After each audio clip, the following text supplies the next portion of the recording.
of genres, including hagiography and poetry, autobiography and ethnography, and on a number of topics, including Angevin politics and courtly life, the proper conduct of religious men, the lives of various English saints, and the independence of the See of St. David's. And Gerald is the author of around 20 works, all written in Latin. He's best remembered for his innovative compositions on Ireland and Wales. So we have the Topographia Hibernica, or Topography of Ireland, which was first written circa 1187. The Expugnatio Hibernica, or Conquest of Ireland, first written circa 1189. The Itinerarium Cambriae, or Journey Through Wales, which was first written in 1191. And the Descriptio Cambriae, or Description of Wales, from 1194. And I should note that I'm saying was first written. These dates are the first instance of Gerald issuing these works, but he substantially revised and issued multiple new versions of these works throughout his life. And their blending of ethnography and history and miracle and marvel represent probably what we would say is Gerald's most innovative and captivating achievement. And these particular texts have also had lasting effects on our understanding of cultural relations between Britain and Ireland in the medieval period, informing both medieval and modern historiographical narratives. So Gerald's writings are very important to our understanding of this time. But he also wrote a number of other works, which are listed on the slide. Some of these are not extant. One of them is probably not written by Gerald, and another one is probably written by Gerald, although we will never be completely certain. And so it's important to remember that although he has these four very popular works, there are a number of others that he's also written. So we need to view the popular works in this sort of broader context of writing, which includes invectives, directives, letters, saints' lives, and so on. And in any case, these detailed expositions of culture and history and society on the margins of the Angevin Empire have long held the attention of historians of the Middle Ages for the very original information they provide about these societies at a key moment, which was during the initial Anglo-Norman conquest of Wales, or maybe about 100 years in. And these works also appeal to readers for their quirkiness and for the startlingly compelling authorial voice of Gerald of Wales. And the attraction of his work is perhaps best expressed by the eminent historian J.E. Lloyd, who writes, "With prodigal self-revelation, he has told us his own story. And while that sure literary touch of his, inspired as it was by acute observation and keen interest in the common things of life, has made his epoch a living reality for us, in a way that is true of no other period of early Welsh history, it may be said that nothing is so lifelike in the picture as Giraldus himself." And this is perhaps because Gerald is a subject that Gerald enjoyed writing about very much. He describes his own life not only through the lived experience of his journey through Wales in the Itinerarium Cambriae, but in his autobiography, as well as in a series of invective works that defend his pursuit of the Archbishopric of St. David's and other matters against his detractors. And so in this talk, I will introduce you to Gerald and his works, with reference in particular to his education and to his relationship with Wales and the March of Wales, given this seminar's focus. Much of what I will say today is the subject of a forthcoming article on Gerald's relationship to Wales and his sense of ethnic identity, and how that relationship is borne out rhetorically in the Descriptio and Itinerarium Cambriae. But first, some biographical information. So Gerald was born into an aristocratic Marcher family in southwest Wales and spent his early years at Manorbier Castle in Pembrokeshire. Maybe some in this audience have visited this castle. It's well worth a visit if you haven't. And like many Marcher families, Gerald's family was descended from the Norman knights who had settled in the region after the initial Norman conquest of England, and they strengthened their ties to this area by intermarrying with Welsh nobility, which is a process that some in this audience might be familiar with through their reading and work. Gerald's maternal grandmother was Nest, who was the daughter of Rhysab Tewdwr, the king of Deheubarth, who had died in 1093. His paternal grandfather was Gerald of Windsor, who was the constable of Pembroke Castle in the service of Arnulf de Montgomery. And Gerald's uncles and brothers were heavily involved in the initial Anglo-Norman invasion of Ireland in the 1170s, and their descendants became powerful there. So Gerald's Marcher upbringing afforded him an unusual perspective. He was able to position himself as an expert on Welsh culture, but with enough of an outsider's perspective to evaluate it in terms that his Anglo-Norman audience would understand. And he accomplished this task using the tools of a state-of-the-art continental education, which I will discuss in more detail in a moment. As the youngest of 4 sons, Gerald was pretty much destined for an ecclesiastical career. In his autobiography, he recalls building monasteries and churches out of sand on the beach while his brothers were building sandcastles. He also remembers his father encouraging him to pursue an ecclesiastical life. He was supervised by his maternal uncle, who was David Fitzgerald, the Bishop of St. David's, and was educated as a young boy at St. Peter's Abbey, Gloucester, before moving on to the renowned cathedral schools of Paris, where he encountered teachers of scholasticism, including Peter the Chanter. And I'll go into more detail about that in a moment. And upon his return to Britain, he rose quickly in the ranks of the church. His uncle granted him the archdeaconry of Brecon in 1175, after he successfully collected tithes of wool and cheese throughout the diocese, which was apparently an administrative feat. He says that he was offered various bishoprics in the 1180s and 1190s, but turned them down. He was awaiting something better. And then he worked as a cleric in the court of King Henry II for 10 years, including 1 year in Ireland with Prince John in 1185. And he was released from royal service in 1194 under kind of mysterious circumstances. His eventual high ambition to become the Bishop of St. David's, however, was thwarted, and he was never to hold a higher ecclesiastical office than archdeacon. This career trajectory, which is well discussed, is fascinating to critics. Someone so acutely ambitious failing to achieve their highest goal makes for a kind of an interesting, compelling story. The critical consensus suggests that Henry II, who was reeling from Thomas Becket's death and the consequences of allowing Gerald's relatives free rein in Ireland, deemed that appointing him to this post was too great a risk politically. And despite Gerald's 4 years of travel back and forth between St. David's and Rome between 1199 and 1203, where he was arguing his case to Pope Innocent III, he did not ever receive the bishopric, and he retired to Lincoln in 1207, a very bitter man. So as mentioned previously, he's the author of some 18 to 20 extant works, all told, depending on how you count them. And 17 of these are edited in the 19th century Rolls series, which I have highlighted in pink on this slide. And others have been edited by individual translators and editors. So I've made the light gray ones are the works that are not extant. The pink in this list are the ones that are edited in the Rolls series in the 19th century. And then the black print is the ones that have been edited more recently. I want to draw your attention to De Principis Instructione, which is the subject of, which was re-edited recently by Robert Bartlett, published in 2018 by Oxford Medieval Texts, and then also the History of Llanthony Priory, which is a work that is that Robert Bartlett has recently attributed to Gerald, but is not its authorship is not stated in the text. It's sort of proven by Bartlett by comparing this work to Gerald's other works. So we think it might be a work by Gerald that was previously undiscovered. And so Bartlett's edition of that is forthcoming very soon. And you can see by the kind of the complexity of this slide and my attempts to represent this information to you here, that the print history of his collected works is very complicated.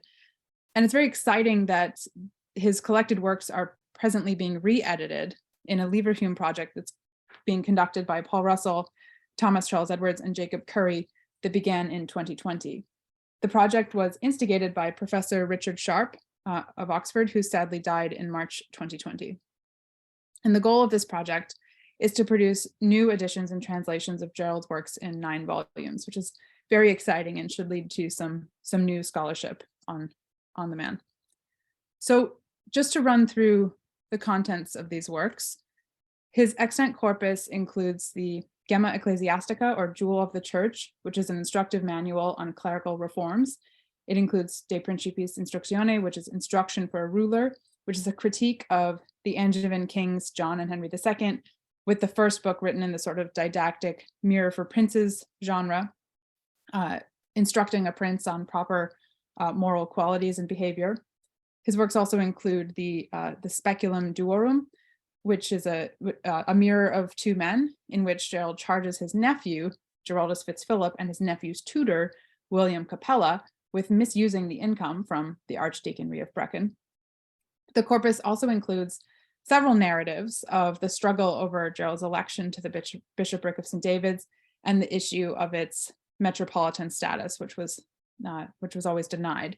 So that's De Jure et Statu Menavensis Ecclesiae, on the rights and status of the Church of St. David's, and De Invectionibus, on shameful attacks, as well as a portion of his autobiography, De Rebus Esse Gestis, the things that he's achieved, and also a collection of letters, as well as poems and prefaces to his works and other writings, Symbolum Electorum, which is a collection of choice works. He also leaves behind a brief admission in Retractationes, or retractions, that his criticisms of Hubert Walter, who was one of his main opponents in the St. David's issue, were actually exaggerated. He also leaves behind several saints' lives, the lives of Geoffrey Plantagenet, St. David, Ethelbert, Hugh of Avalon, and Remigius, and his life of St. Caradog is lost. And of course, there are his works on Ireland and Wales, which some of you, I'm sure, are quite familiar with, the Descriptio Cambriae, a rich discussion of the cultural customs of the Welsh, the Itinerarium Cambriae, an account of his circuit through Wales with Archbishop Baldwin preaching the Third Crusade, the Topographia Hibernica, which is by far his most widely circulated and well-known work in the Middle Ages. And that's an ethnography and a history of Ireland, with some sections modeled on the bestiary genre and others drawing from Irish historical sources and others from Gerald's own observations. And then finally, Expugnatio Hibernica, which is an account of Gerald's relatives, right, his uncle and cousins' invasion of Ireland in the 1170s. So that's the sort of the full picture of his works. And I thought it would be interesting for the purposes of this present seminar series to turn now to his education. As I've discussed in print, his works betray all the signs of a classical education that was the best available in his day. And many agree that this education, particularly the one that he had received in Paris, was integral to the development of his beliefs and his character. And Robert Bartlett, who has written the definitive book on Gerald, argues that, I quote, "The cultural resources of 12th century Ireland and Wales in themselves could not have generated his popular Welsh and Irish works.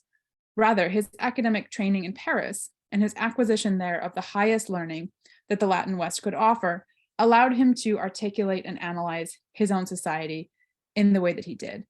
And this is not to say that there wasn't a high level of Latin education within Wales, but that it was a particular flavor of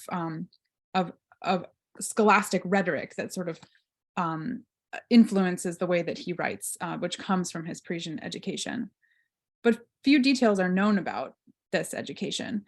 Gerald himself is quite reticent on the subject, and it's unusual for him to be reticent about anything. But this might be because the particulars of his education would have been quite common knowledge to his peers. And instead, he prefers to showcase his knowledge through writing rather than talking about the learning that lies beneath it. But information about his educational life can be gleaned from his autobiography and estimates that I've made of various dates. So he received his initial education, as I mentioned previously, at the Benedictine House of Gloucester, St. Peter's Abbey, Gloucester, and he spent 2 separate periods of time as a student in Paris.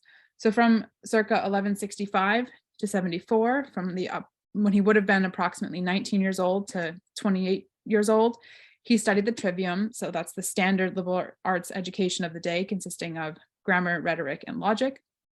And then from 1176 to 79, when he was approximately 30 to 33 years of age, he studied theology and canon law, and he actually considers his own lectures on Gratian's Decretum to be particularly successful. So it's sort of as if he had gone to undergraduate and then postgraduate study in Paris. He subsequently returned to England and he spent an additional 5 years studying theology at an unknown location, possibly at Lincoln under the tutelage of William de Montibus, but this is not known for certain. And his prose style, as a result of this very thorough education, is absolutely suffused with quotations from classical, biblical, and patristic sources. And this style of writing betrays an immersion in these kinds of texts from a young age. So we think, just based on his writings, we think, and what we know about Latin education in the 12th century, we think he probably knew the entire works of Horace, Ovid, Virgil, and Lucan, and Publilius Cyrus, and possibly all of Juvenal and Persius. He would have known Seneca, Cicero, Quintilian, Sidonius quite well, and then other more obscure authors, such as Aulus Gellius and Statius, would have come to him probably through Florilegia, which were big collections of quotations. He also knew many patristic works, as well as canon law, other works of theology, and of course, scripture.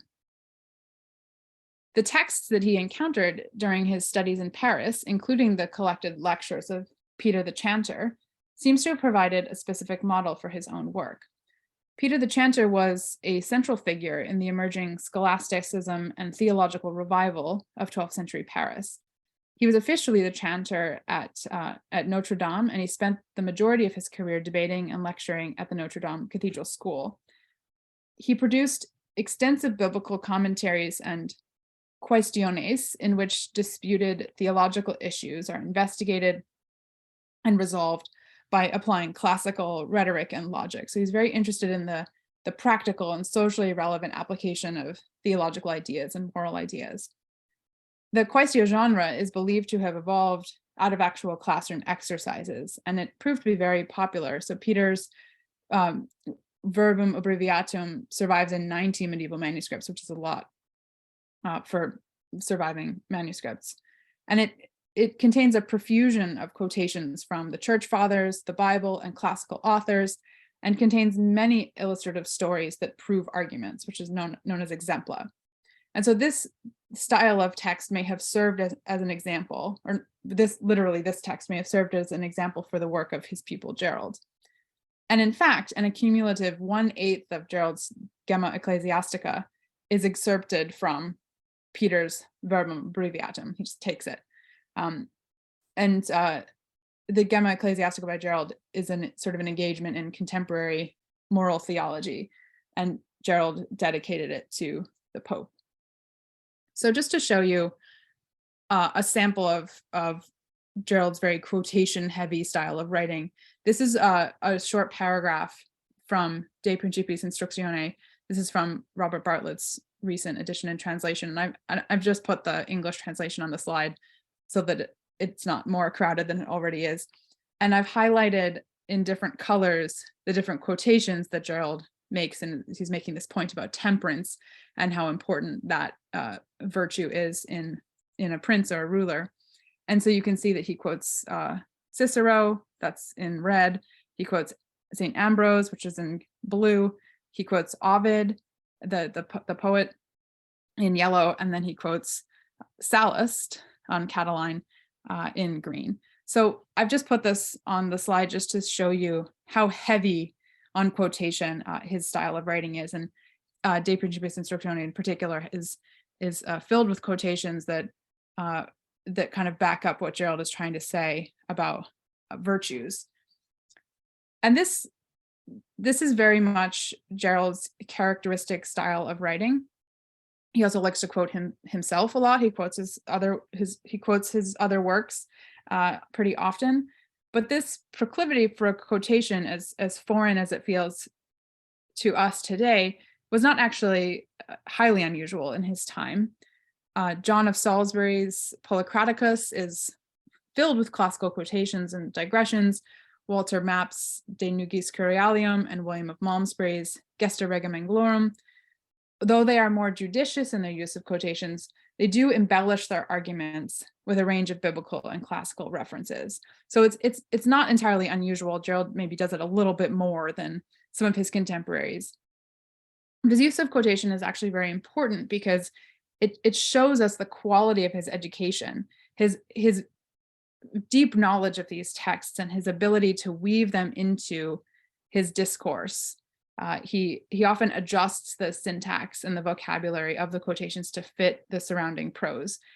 And as I've discussed elsewhere, this style of adaptation of quotes is not the result of a lapse in memory on his part or the result of corrupt manuscript sources, but really a high degree of familiarity with these texts, which having them memorized essentially appears to have enabled him to modify and adapt the quotations on a linguistic conceptual level to fit the context of his narrative. So he's therefore an author who brings together international influence on the one hand through his education in Paris, with the local arena of the culture of 12th century Wales, Ireland, and the March of Wales on the other hand. And it is to this latter subject that I will turn to now. And I'd like to dedicate the rest of my time in this talk to a discussion of Gerald's relationship with the March of Wales and with Wales itself, best seen in the Itinerarium Cambrii and the Descriptio Cambrii. And there's a great deal that one could say about all of his works, but I wanted to focus on Wales, given the content of this half-day conference and the rest of this series of talks. And I have a few things to say about Gerald's relationship with Wales and with the March in relation to contemporary critics' interpretation of his ethnic identity, which is a longstanding open question. So overall, I think that Gerald uses his Welsh background and his Marcher background in order to depict himself as a balanced writer, a balanced historian, and an authoritative insider who was well suited because of his family background to interpret the more difficult aspects of Welsh society to his readers. His Itinerarium Cambrii and Descriptio Cambrii provide a detailed view of late 12th century Welsh society that would otherwise be unknown to us. He makes some observations that are original. The Itinerarium is an account of his 5-week journey through Wales, mostly South Wales, in the spring of 1188. As I mentioned previously, he was helping Baldwin, the Archbishop of Canterbury, recruit men for the Third Crusade. And their journey, which pauses at various noteworthy abbeys and castles along the way, supplies a sort of narrative framework for Gerald's very detailed considerations of past events, politics, saints, miracles, natural wonders of Wales, and of course, one of his favorite subjects, the misconduct of various monastic orders. The Itinerarium Cambrii yields the most information about Dyfed and Brycheiniog, as Gerald was partial to and most familiar with these regions. And by comparison, the journey speeds through Gwynedd in a week and spends barely any time at all in Powys, really only touching on Oswestry alone. And then the Descriptio Cambrii, the description of Wales, which was first issued in 1194, is a detailed account of Welsh cultural practices that are divided equally between good and bad qualities. So it ranges from descriptions of Welsh music, military strategy, church organization, and partable inheritance, to descriptions of how the Welsh brush their teeth. It's noteworthy for resurrecting the classical genre of ethnography, which is not very common in medieval Britain at this time, and its rich record of Welsh customs. And these two Welsh works tended to travel together in manuscript. And they also tell us a great deal about Gerald's subject position in relation to both Welsh and Marcher society. And I follow Dr. Hugh Price's suggestion that in writing his Welsh works, quote, Gerald sought to excite the interest of courtly circles in a remote part of the Angevin dominions, end quote. So during a time when Gerald was seeking a career in an English diocese, which is what we think he was doing at the time, or while he was in Henry's court, needing to present himself as someone with specialized skills, his role as an interpreter of this specialized knowledge of this culture seems to have suited those circumstances. However, it is as a member of Marcher society, not native Welsh society, that he becomes so ideally positioned to help a courtly audience understand Wales and therefore succeed in expansion efforts there.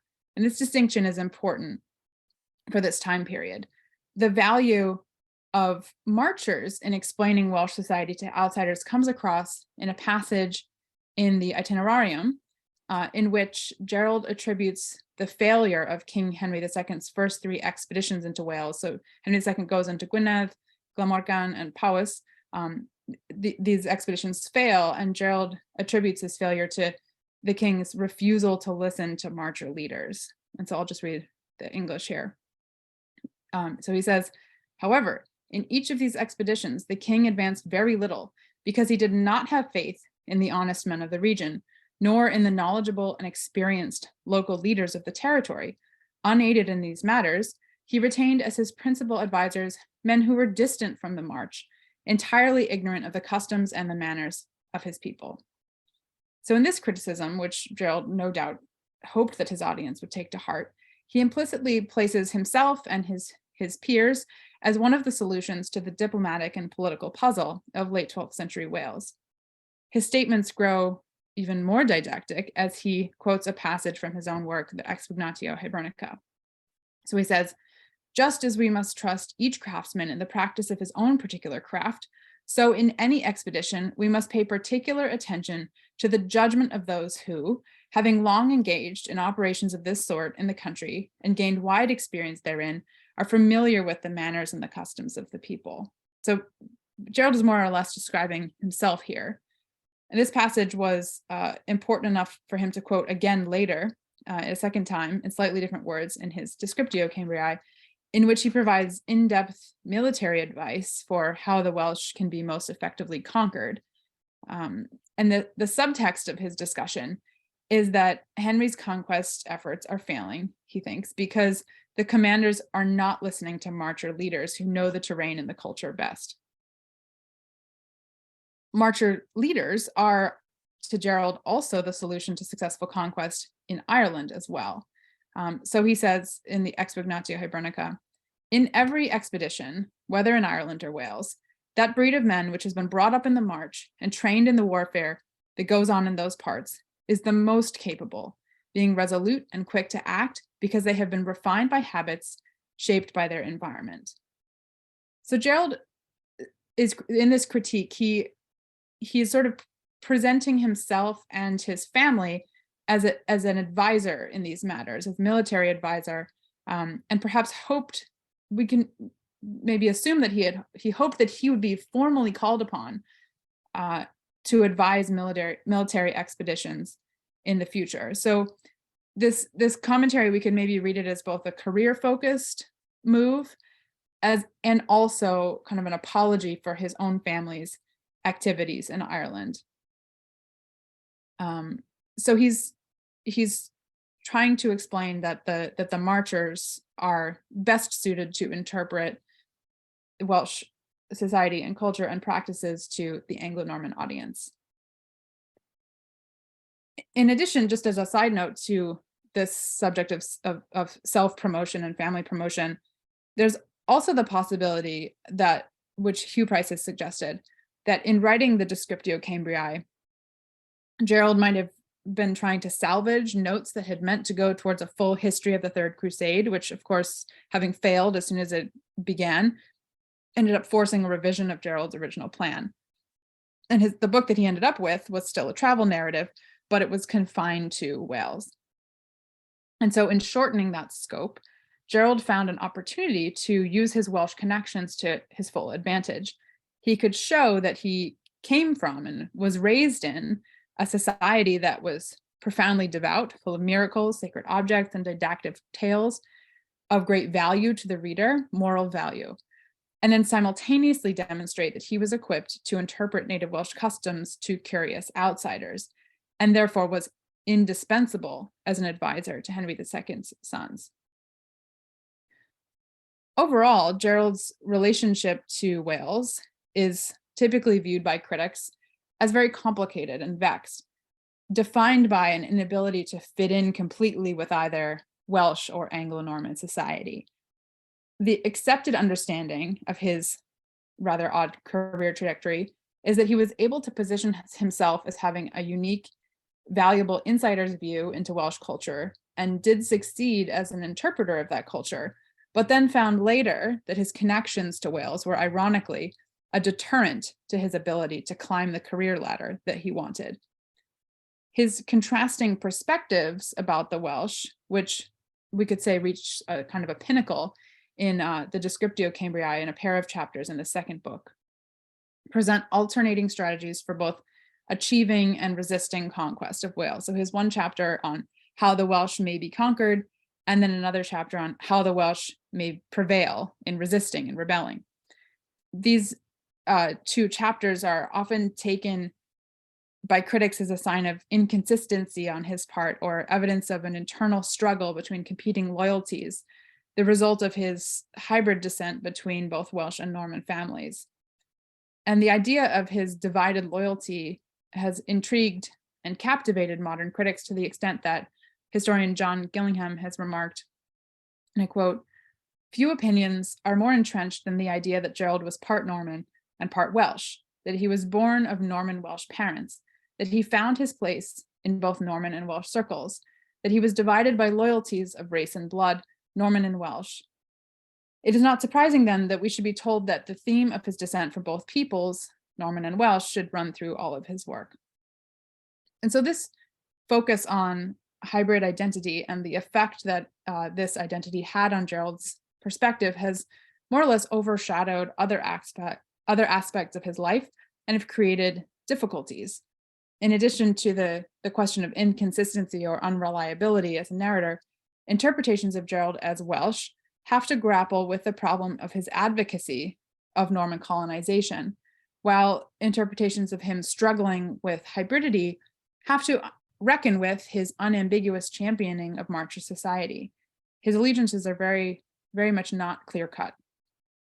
And I think that the competing perspectives, those two perspectives in the Descriptio, are in fact tied to Gerald's goal of showing off his rhetorical skills, his aptitude as a historian, his ability to interpret Welsh culture to outsiders. So he's kind of trying to have it both ways. Whether his need to appear impartial in that book is a result of a socially precarious position is, of course, an open possibility. Those chapters in the Descriptio kind of betray shades of concern that he would appear too sympathetic to the Welsh.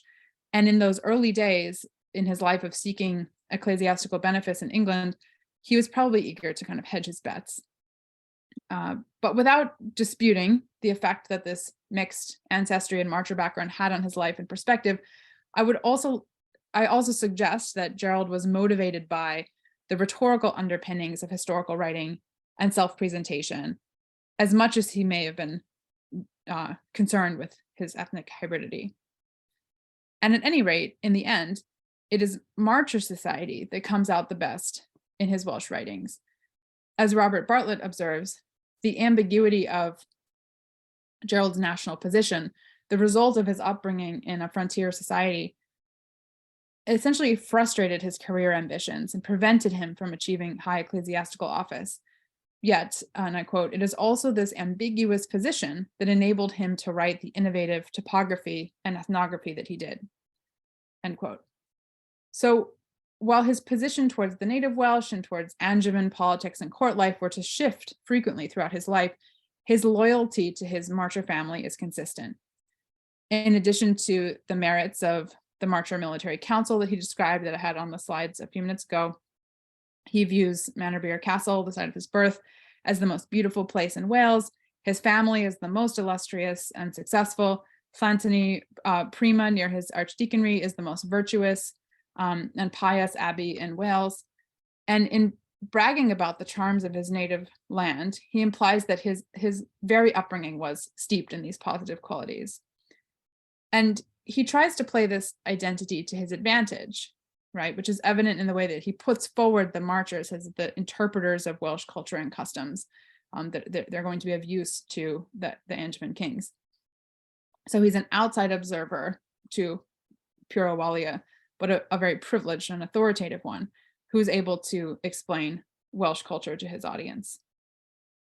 And so I'll conclude with a little bit of speculation. So it's this particular position where he is both an outsider and an insider that perhaps best explains the lack of reception of his Welsh texts within Wales.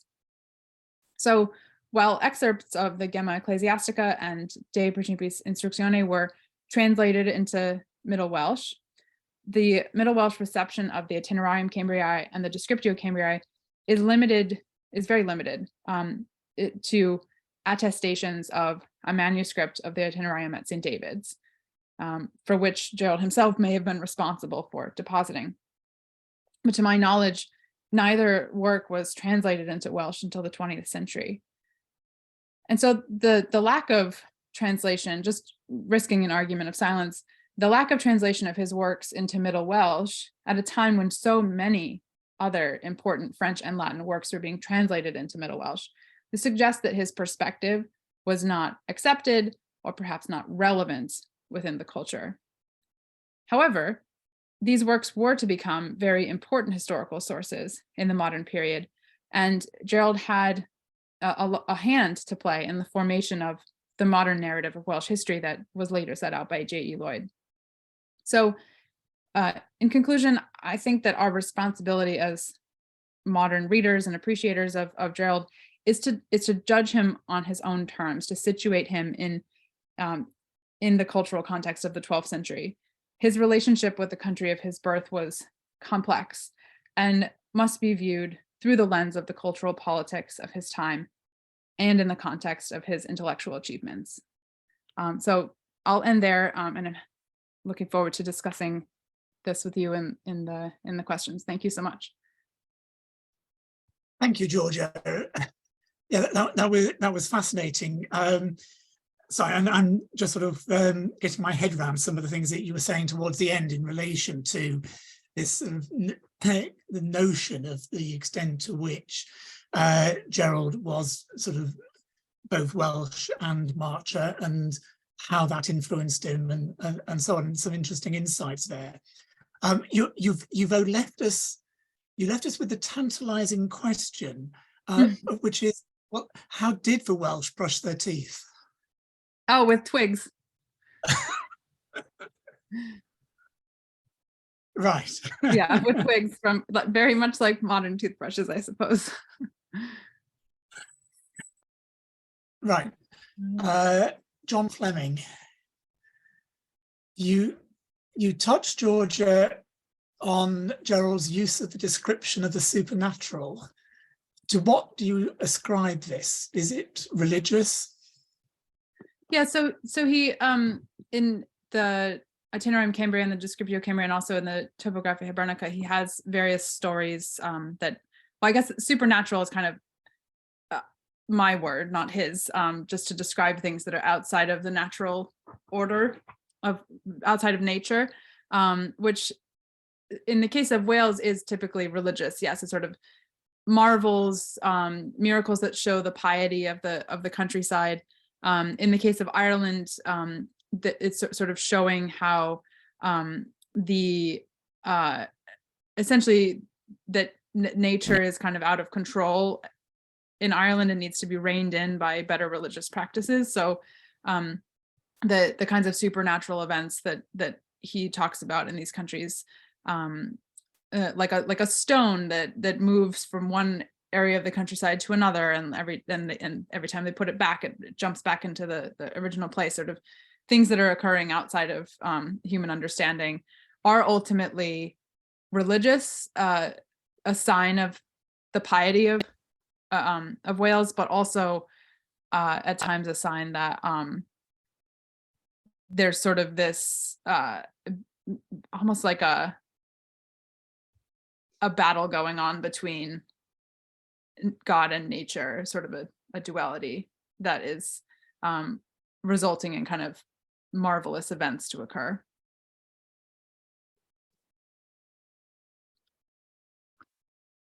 To what extent are there allegorical elements to that, as against actual sort of belief that this happened? Hmm. Oh, do you mean that Gerald thought that these things were allegorical, or that his readers thought that they were? Yes, Yeah, or Gerald or his readers thought that they were real.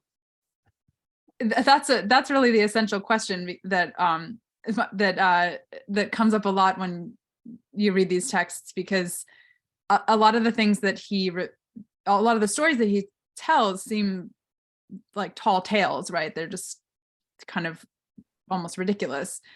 So we wonder about the layers of belief that are going into them. Is Gerald just being kind of told these crazy stories and he's gullible and he's repeating them, or is there something else going on? So I think that's quite open to interpretation. I think that a lot of the things that Gerald says he does mean quite literally, or he at least wants his readers to think that they're literally true. But of course, with some of the stories that he tells about animals in Ireland and the kind of moral lessons that we can draw from the behavior of beavers or birds or whatnot, are intended to be allegorical. And that was such a common way of thinking about the natural world in this time, that I think of course it's an allegory, but it's not just an allegory, if that makes sense, that it can be both literally true and morally true at the same time. And there isn't the kind of distinction between those two ways of thinking that we would have as modern people, if that makes sense. Yep. And actually that quite neatly links us into the next question, from I think Brian Tanner. Do you have any thoughts on Gerald as a natural historian? The detail and accuracy of his description of flora and fauna is exceptional. Do you think he might have liked to be known as someone who was regarded as an expert on these? I think so. I think as you say, it puts so much effort into being detailed and accurate in his description of, in particular in the Topographia Hibernica of flora and fauna. He is portraying himself as an expert in these matters, but maybe not because he wants people to think he's a natural historian, but because he wants people to think that he's an authority on Ireland, because he's sort of showing that he's very familiar with it, that he spent a year there, that he's an expert on that particular place. And then incidentally, it makes him into a natural historian that sort of surpasses any other writer of his cultural moment. So yeah, I think that he's not setting out to be a natural historian as his identity in any way. It's more incidental, but it's very important to him in establishing himself as an authority on Ireland. Brian, do you want to comment any more on that? Yes, the fascinating thing is the way in which incredible accuracy of detail abuts the allegories that you describe, which and he moves from one to the other effectively without a by or leave, which is completely fascinating. He's also, these sort of descriptions are found in the biography of St Hugh, and also in, well, the not only the work on Ireland, but also the works on Wales. He was an extraordinarily acute observer. Yes, absolutely. And I think that the power of observation, I think, creates a sort of a degree of authority and trust, a relationship of trust with the reader, that we think if he's able to observe these details so acutely and so convincingly about things like flora and fauna, then we are sort of then extrapolating that everything that he says about Welsh customs, it must also be the result of acute observation and not exaggeration. So it sort of creates a relationship of trust. And I think that's intentional. Right. Clive says that Gerald has been called the first Anglo-Welshman. That is, he didn't speak Welsh. What is the latest research on this? Yes, I think that is still the thinking, that he would have probably heard a lot of Welsh, especially as a child, right? Perhaps his nursemaid or other people in the castle of Manorvere that he encountered as a child would have been Welsh speaking. So maybe he had a child's knowledge of Welsh, but he would have, I think the going theory is that he would have let us know if he did speak Welsh. It would have come across in his works on Wales, for example, because he liked to show his learning. And so I think he would have said that he knew Welsh. And also he gives his speeches to Welsh people through an interpreter. And when he's spending time with the Lord Rhys ap Griffith, they don't converse in Welsh, they converse in French. So the thinking is that if he were fluent in Welsh as an adult, that they wouldn't have had to speak French. You mentioned that Gerald's works don't seem to have had a lot of traction within Wales. Do we, in terms of not being translated, do we know to what extent his works were used in English circles? Yeah. Because one thing that just sort of comes to mind is that you mentioned the chapter in which he sort of describes what would be required to defeat and conquer the Welsh. And that chapter is almost the template for Edward I's campaigns in 1277 and 1282. So would Edward I have been familiar with Gerald's work? Potentially, or his advisors could have been. It becomes particularly popular that the works on Ireland become particularly popular in the Tudor period. Richard Stanihurst and other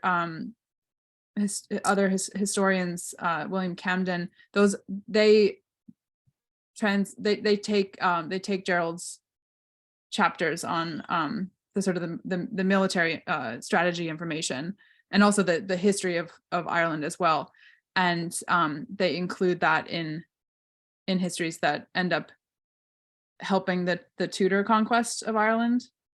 So there's a lot of reception of Gerald in that period, in the 16th century. I'm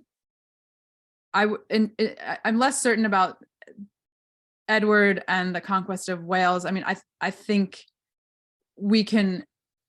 I don't know that there's exact proof, but given the circulation of the works in Latin in the 14th century, that we can assume that Edward's advisors were accessing it, and it could have been helpful for the conquest. But yes, as I said, the only passages of Gerald that are translated into Middle Welsh are things that he says about the discovery of the grave of King Arthur and Guinevere at Glastonbury. That's translated into Welsh. And then also portions of the Expugnatio Hibernica are translated into Irish, which is something that I'm not sure if you know Aisling Byrne. She works on that.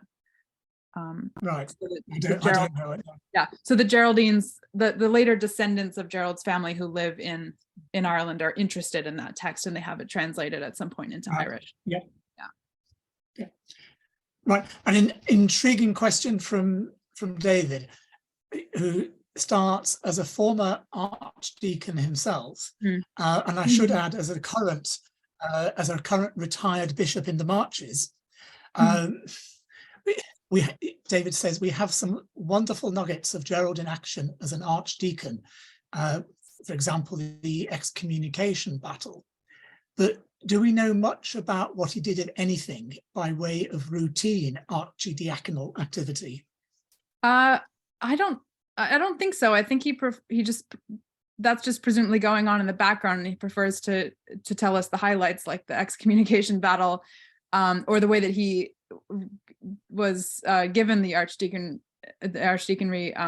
by collecting the taxes when no one else could do so, and sort of different scandals that he unearths at times. So he likes to preserve the highlights of the moments where he did something unusual or heroic, and perhaps he wasn't as interested in relating the daily tasks. Yes, because we have the insights into his role in the disputes between the Diocese of St David's, and it's gone out of my head. Oh yeah. Well, yes. So David Thompson says that he likes to show off his knowledge of odd words, but not fluency. And yeah, I think that's very much true. He knows some words of Welsh, but it's not speaking. So no, if there's no more questions, then I'll, on behalf of everyone, huge thanks to Georgia.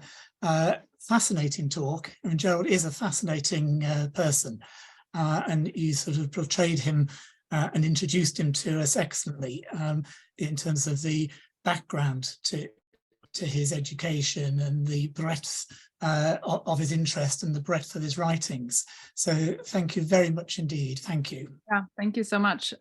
Thank you for having me. I really appreciate it. Well, thank you so much, Phil. But I suppose I'll see you. I'm going to try to attend the seminar next week, but also definitely see you next month. Yes, yes. I mean, if you can attend next week, that would be great. Yes, yeah. Alistair, I think, is a very, is an excellent young scholar. Yeah, I look forward to that. It would be good. It'll be good to have a good turnout. Encourage Alistair, so that will be good. And then yes, there'll be your seminar on the 22nd. Which, have you seen? I've got David to chair it. Oh yeah, that's lovely.